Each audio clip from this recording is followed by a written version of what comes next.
Bonjour à tous, bienvenue sur la chaîne. Aujourd'hui, un petit déballage de Gévaudan, un jeu qui n'est pas destiné aux dentistes, je vous le dis tout de suite. Bon, d'accord, allez, bête, allez, j'arrête. Donc, c'est un jeu que j'ai acheté neuf. Il était bien sûr emballé sous cellophane, mais je l'ai déballé parce qu'il y avait un coup à l'arrière de la boîte. Et donc, je ne voulais pas vous présenter un jeu endommagé à l'intérieur. Donc, j'ai préféré le défaire avant pour vérifier que tout était convenable dans la boîte. Et donc, nous allons commencer par l'ouverture. Alors, nous avons 7 cartes personnages. Voilà. Ça, c'est la version historique. À l'arrière, vous avez la version classique. La seule différence, donc, c'est le paragraphe ici, qui reprend les capacités spéciales des différents personnages. Mais sinon, il n'y a pas de grande différence majeure. Vous voyez, même le texte ici est identique. Alors, vous avez donc 7 personnages. Vous avez le négociateur. Vous avez le fourbe, le dévot, le garde-chasse, le diplomate, et enfin, le discret, il y en a encore un derrière, je ne l'avais pas senti, l'égoïste. Voilà. Donc 7 personnages, il y en a un huitième que je me suis offert sous deuxième main et qui devrait pas tarder à arriver, c'est le marin, je crois. Quelque chose comme ça. Alors, vous avez un plateau pour les cartes personnages, pour la pioche des cartes personnages. Une belle qualité de plateau, costaud. Voilà. Le jeu est bien parce qu'il n'est pas très grand en plus. Il ne prend pas trop de place. Alors, le livre de règles, mais j'y reviendrai après. On va regarder un petit peu. Ça, ce sont des jetons donc, qui vont avec les personnages dans le mode historique. Voilà, ce sont des petits bonus. Ça, c'est le pion qui donne la rage de la bête. Alors, les pions sont très épais. Je ne sais pas si vous arrivez à le voir correctement. Ça fait pas loin de 2 mm. Ils sont très costauds. Là, regardez, c'est vraiment du bon carton. C'est une belle qualité de carton, ça je dois dire. C'est assez impressionnant. C'est rare d'en avoir d'aussi bonnes pièces. Ça se dépunche facilement. Voilà. Ici, vous avez donc les indices qui sont en fait des empreintes. Voilà. Les empreintes en fonction de... Donc ça, c'est s'il y a des soldats. Ici, c'est en forêt. Ça, c'est les empreintes près de la rivière. Et ici, en ville. Donc, et vous avez, bien entendu, voilà. Ça, c'est quand c'est pas dans ces endroits-là. Et là, c'est bien sûr quand c'est dans un endroit comme ça. Le plateau de jeu. Alors, le plateau de jeu est assez petit, puisque ici, vous avez le quart du plateau. Et ça fait quoi, 20 cm sur, allez, je veux dire, 30. Donc, le plateau ferait un petit 60 sur 40. Ça, c'est bien parce que c'est toujours embêtant les immenses plateaux que on a du mal à caser sur la table. Il faut une deuxième table pour s'en sortir. Oui, oui. Je vous montre à peu près là tout le plateau en une fois. Voilà, un beau petit plateau. Il est à l'envers par contre. Hop. Ça, j'avais pas vu. Dans ce sens-là, c'est mieux. Voilà. Vous voyez, ici sur le côté, vous avez donc la rage de la bête. Ça commence à 3 et puis ça monte de plus en plus. Apparemment, il y a 2, donc accessoirement, ça doit pouvoir descendre. Je ne connais pas le jeu plus que ça. J'ai regardé un petit peu pour pas dire trop d'âneries, mais je ne connais pas plus que ça. Vous avez donc la ville, la rivière, forêt. Voilà. Comme ça, vous avez une petite idée un petit peu des différents endroits. Hop. Alors, donc, ça, j'y reviendrai après, parce que ça n'est pas dans la boîte d'origine, c'est moi qui ai déjà rajouté. Hop, je vais remettre tout ça par la suite. Voilà. Vous avez dans la boîte, donc la boîte dans laquelle On met évidemment les différentes empreintes pour donner les résultats de l'énigme, hein, l'endroit où se trouve la tanière donc, de la bête. Là aussi, très belle qualité, très costaud. Il y a un aimant dans le couvercle. Ouais, c'est vraiment bien fait. Alors, vous avez les différents personnages, bien entendu. Donc, nos différents jetons qui représentent nos chasseurs. Que bon, je me suis trahi, hein, puisque je vous ai montré que j'en avais déjà des autres. Mais voilà, ce sont des beaux petits pions en bois costauds. Alors ça, ce sont les pions qui vont sur la carte des personnages. Je vais essayer d'en récupérer un. Voilà, les jetons qui viennent ici sur les cartes personnages. Vous avez donc les compteurs de points de vie, mais en même temps, donc, non seulement c'est les points de vie, si vous tombez sur la tête de mort, vous êtes mort, mais en plus, ça limite vos actions. Donc au début, vous avez 4 actions, mais si vous perdez un point de vie, vous n'en avez plus que 3, puis 2, et puis hop, c'est fini. Hein. Oh là, je suis hors champ. Voilà, donc vous voyez, 4, 3, 2, et puis hop, terminé. Et bien entendu, si vous êtes mort, la partie est finie. Hein. Pour vous, en tout cas, quand vous jouez en solo, elle est d'office finie, puisque vous êtes seul face à la bête. Alors,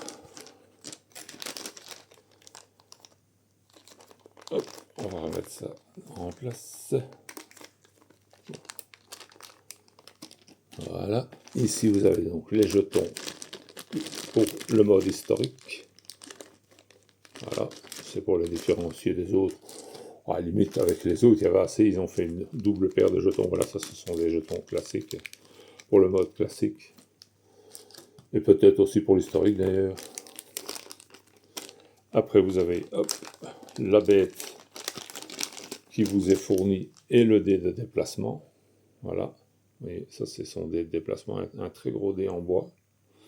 Et la bête elle-même, voilà, qui est fournie avec les jetons donc personnages. Alors le dé de déplacement, ça correspond bien entendu aux flèches qui sont sur la carte.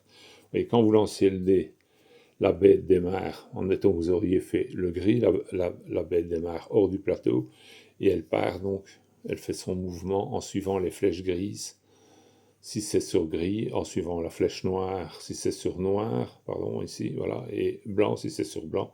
Vous avez différentes flèches, hein. En fonction des cases où elle se trouve, ben, elle évolue.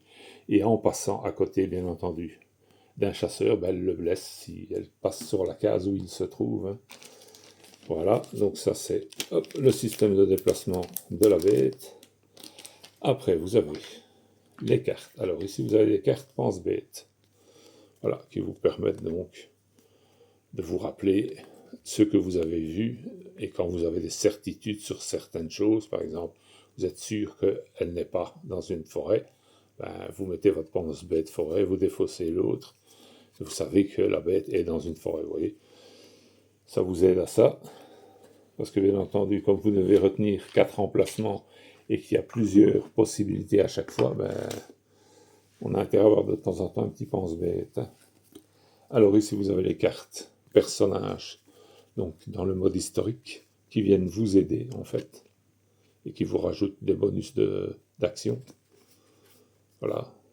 Il y en a qui vous montent bien, il y en a qui vous donnent rien, mais qui vous donnent d'autres petites compensations. Voilà, ce sont des personnages qui viennent vous aider donc pendant la partie. Vous pouvez donc les solliciter pour avoir un coup de main. Ici, vous avez des cartes aides de jeu. Alors, version standard, donc version A. Et de l'autre côté, la version B, qui est la version historique, voilà, avec les explications autour de jeu et tout, action et tout. Hein. Vous avez donc le dernier tour. Les cartes événements, il y a la fin de la plume du roi. Donc, ceci renseigne que ça va être la fin du jeu.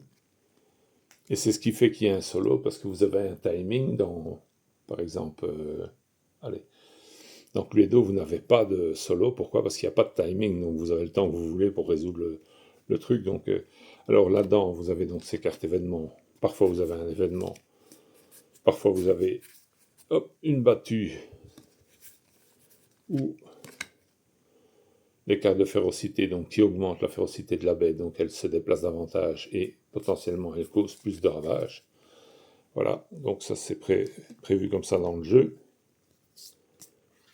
Et voilà, donc vous avez l'essentiel du matériel. Je vais vous montrer pendant que j'y suis le coup que la boîte avait donc reçu.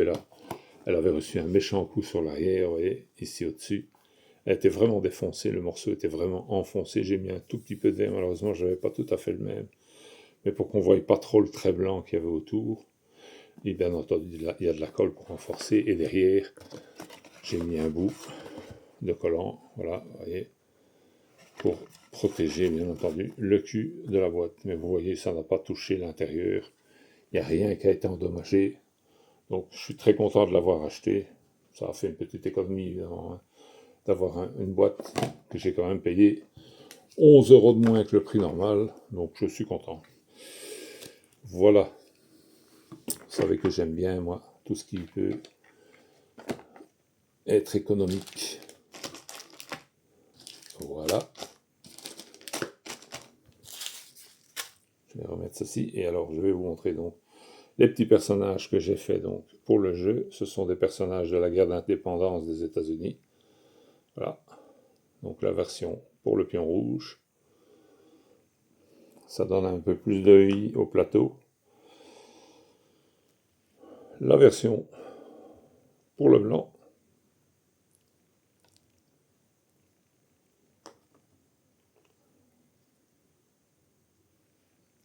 Une petite version bleue.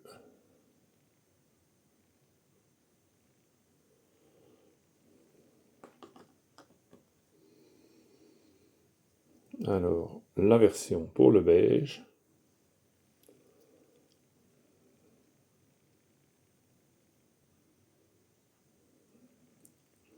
Et ça donne un aspect plus vivant au plateau. Quand ils sont dessus, ça fait une belle différence quand même avec les jetons en bois.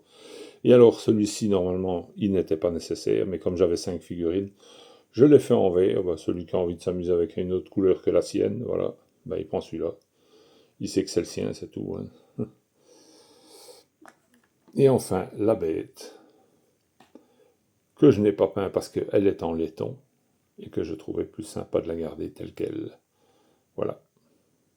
Après, il n'est pas dit que je la remplacerai pas par une figurine peinte, mais celle-ci va rester de toute façon dans la boîte, même si je mets une figurine peinte de la bête. Voilà. C'est simplement pour le plaisir, comme on dit. Voilà, je vous ai montré donc un petit peu le contenu du jeu. Bah, j'espère que ça vous donnera peut-être envie, ou en tout cas que ça vous aura intéressé. Je vous souhaite une bonne journée.